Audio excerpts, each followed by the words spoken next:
When fire rains from the sky and every stone becomes a grave, what remains? A name, a ruin, a vow whispered through smoke, not one step back. This is not just the story of a city. It is the story of a stand, of frost-bitten men and bomb-blasted women, of a war machine that broke its teeth on brick and bone. This is Stalingrad. Summer, 1942. The Eastern Front burns. Hitler, fresh from the humiliation outside Moscow, has a new obsession, not conquest, but oil. The fuel of empire, the blood of blitzkrieg. Without it, his tanks stall, his planes rust on the runway, and his war dies choking. The German war machine, though slowed, still seemed unstoppable. After the failure to capture Moscow in 1941, Hitler shifted his strategic focus. He turned his gaze south towards the vast oil fields of the Caucasus, vital for sustaining his military operations. This new offensive, codenamed Operation Blue, aimed to cripple the Soviet Union's industrial capacity and resource supply. Operation Blue was a calculated sweep southward toward the oil fields of the Caucasus. But then, Stalingrad, a dot on the map, just another waypoint, until its name, Stalin's city, draws Hitler's gaze. It's no longer a stepping stone, it's a prize. Stalingrad was a key industrial hub, a logistical artery and a potent symbol. Situated on the Volga River, it controlled vital river traffic and rail lines connecting the Caucasus to central Russia. Its factories produced crucial war materials, including the T-34 tanks that were proving so formidable. For Hitler, its capture would sever Soviet supply lines, secure the flank for the drive to the oil fields, and deliver a devastating psychological blow to his nemesis, Joseph Stalin. To Stalin, the city bearing his name was an unyielding symbol of Soviet resistance. Its fall would be an unbearable humiliation, a catastrophic loss of morale and strategic advantage. The stage was set for a confrontation of wills, a battle that would transcend military objectives and become a brutal test of endurance. The German Sixth Army, under General Friedrich Paulus, a meticulous and cautious commander, was tasked with its capture. August 23, 1942, the Luftwaffe descends on Stalingrad with apocalyptic force. Bombs scream, buildings disintegrate, fires consume the city's soul. In a single day, nearly 1,000 tons of explosives are dropped. In a week, 90% of the city's housing is gone. Tens of thousands perish before a single German boot touches the street. But the rubble does something unexpected. It defends itself. The initial aerial bombardment was designed to break the city's will and pave the way for the ground assault. Wave after wave of German bombers, primarily Heinkel He-111s and Junkers Ju-87 Stukas, unleashed a firestorm. The city, built largely of wood, became an inferno. Civilians, caught in the open, were incinerated or buried alive. The scale of destruction was unprecedented, turning a vibrant industrial center into a landscape of smoldering ruins. Yet this very destruction inadvertently created a defender's paradise. The flattened buildings, the mountains of debris, and the shattered infrastructure transformed the urban landscape into a labyrinth of defensive positions. Every pile of bricks became a potential sniper's nest, every cellar a fortified bunker. The open streets, once avenues for rapid advance, became deadly killing zones. The Germans, accustomed to blitzkrieg tactics of swift movement, found themselves bogged down in a brutal block-by-block struggle. From across the river, battered barges carry the men of the 62nd Army. Led by General Vasily Chuikov, a man forged in the crucible of attrition. He doesn't bring hope, he brings resolve. Stalin's order is simple, not one step back. Retreat is treason. Deserters will be shot. This is war without exit. General Chuikov, a gruff and determined commander, understood the unique nature of urban combat. He implemented a strategy of hugging the enemy, keeping Soviet lines so close to German positions that the Luftwaffe could not risk bombing without hitting their own troops. This forced the fighting into brutal, close-quarters engagements, negating the German advantage in air power and artillery.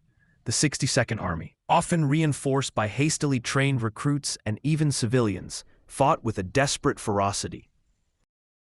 Stalin's infamous Order No. 227, issued in July 1942, underscored the dire stakes.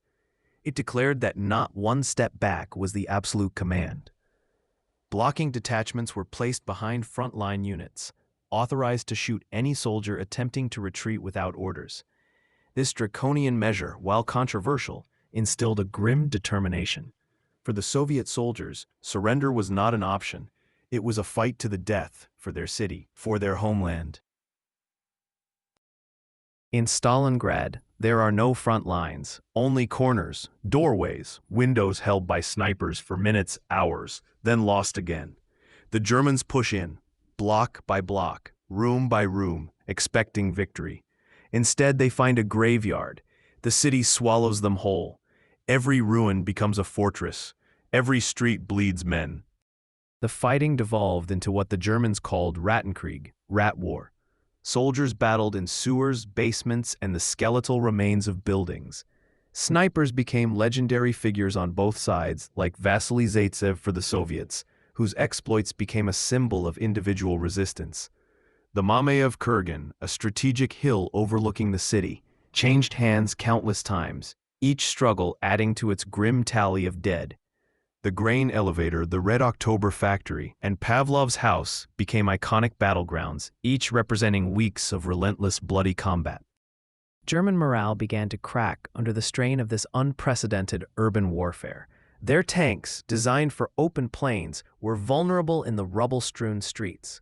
Their infantry, trained for rapid advances, found themselves in a grinding war of attrition, where every meter gained came at an exorbitant cost. The constant threat of snipers, the lack of clear objectives, and the sheer brutality of the fighting chipped away at their fighting spirit. The city, once a target, had become a meat grinder.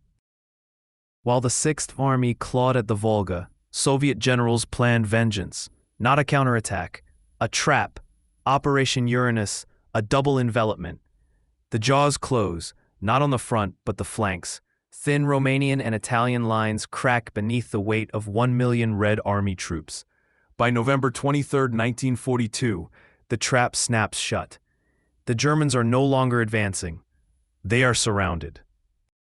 Even as the battle raged within Stalingrad, Soviet High Command, led by Generals Georgy Zhukov and Alexander Vasilevsky, meticulously planned a massive counter-offensive. Operation Uranus was a daring and ambitious plan, kept secret even from many frontline commanders. Instead of directly attacking the heavily fortified German positions in the city, the Soviets aimed for the weaker, extended flanks of the German Sixth Army, held by less well-equipped Romanian and Italian forces.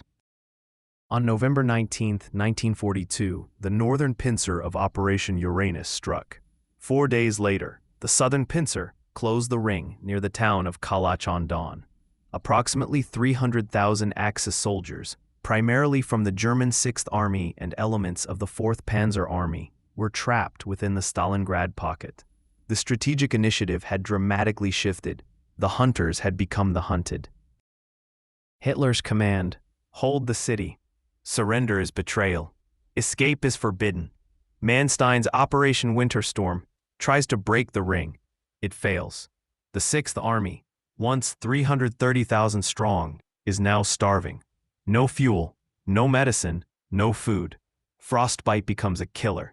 Wounded men are left to freeze. Officers serve horse meat, then nothing at all. Planes drop supplies, but never enough. The sky becomes a false promise. Hitler, convinced that the Sixth Army could be supplied by air, forbade any attempt at a breakout. Hermann Göring, head of the Luftwaffe, promised to deliver 500 tons of supplies daily, a promise that proved impossible to keep. The Luftwaffe managed only a fraction of that, often hampered by terrible weather and Soviet air superiority. The trapped soldiers faced a slow, agonizing death by starvation and exposure. Temperatures plummeted to -30 degrees Celsius and below. Field Marshal Erich von Manstein launched Operation Winterstorm in December, a desperate attempt to relieve the encircled army. Despite initial successes, The relief force was ultimately halted by fierce Soviet resistance and the sheer logistical challenges of the Russian winter. Paulus, bound by Hitler's rigid orders, refused to attempt a breakout to link up with Manstein, fearing the loss of his heavy equipment and the wrath of the Führer. The fate of the Sixth Army was sealed. January 30th, 1943. In a final act of delusion, Hitler promotes General Paulus to Field Marshal. The message is clear: no German Field Marshal has ever surrendered. The next day, Paulus does. And with him, the Sixth Army falls. By February 2nd, it's over. 91,000 soldiers march into captivity. Fewer than 6,000 will ever return. As January 1943 dawned, the Soviet forces began their final offensive, Operation Ring, to crush the starving and frozen German pocket. The fighting was still brutal, but the outcome was inevitable. The German soldiers, weakened by hunger and disease, their ammunition dwindling, could no longer resist effectively. Paulus, now a field marshal, found himself in an impossible position. His army was annihilated, his men dying by the thousands. On January 31st, 1943, General Paulus, along with his staff, surrendered from his headquarters in the basement of the Univermag department store. The remaining pockets of resistance collapsed over the next 2 days. The surrender of the German Sixth Army was an unprecedented catastrophe for the Wehrmacht, a psychological blow from which the Third Reich would never fully recover. Of the 91,000 who marched into Soviet captivity, most perished in the harsh conditions of POW camps, succumbing to disease, starvation, or exhaustion. Their sacrifice, ordered by a distant dictator, was in vain. Stalingrad is not a victory, it's a wound. Over 1.1 million Soviet casualties, more than 800,000 Axis losses, an entire army erased, a city erased. But something else rises from the ash, a turning point. After Stalingrad, Hitler's war becomes retreat. The myth of Nazi invincibility dies in the snow, and the Red Army begins its long, merciless march west. The human cost of Stalingrad is almost incomprehensible. Soviet losses, including military and civilian, are estimated to be well over 1.1 million, making it one of the deadliest battles in human history.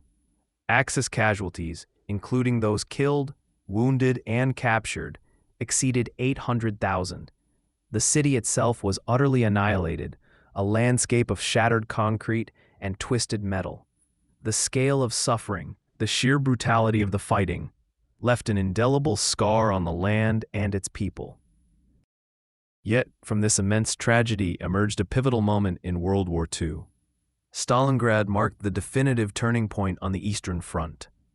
The German offensive capability was broken. The strategic initiative passed irrevocably to the Red Army.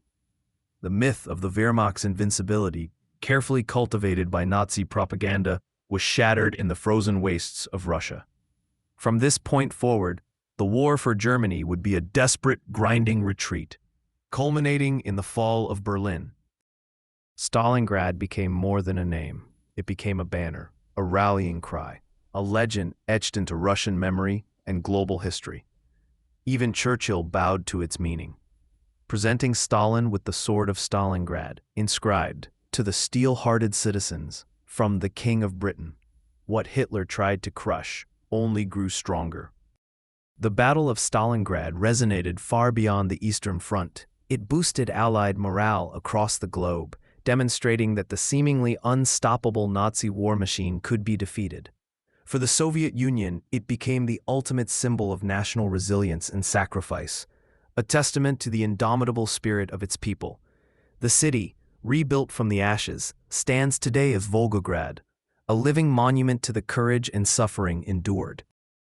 The legacy of Stalingrad is a somber reminder of the horrors of total war, but also of the extraordinary human capacity for endurance and resistance. It stands as a stark warning against the hubris of unchecked power and the devastating consequences of ideological conflict. The echoes of its struggle continue to inform our understanding of military strategy, the psychology of combat, and the profound impact of war on nations and individuals. When a city refuses to die, when people choose ashes over surrender, the course of history is rewritten. Stalingrad did not fall. It broke the empire that tried to claim it. Subscribe to History Unburied for more stories of war, resistance, and the cities that shaped history.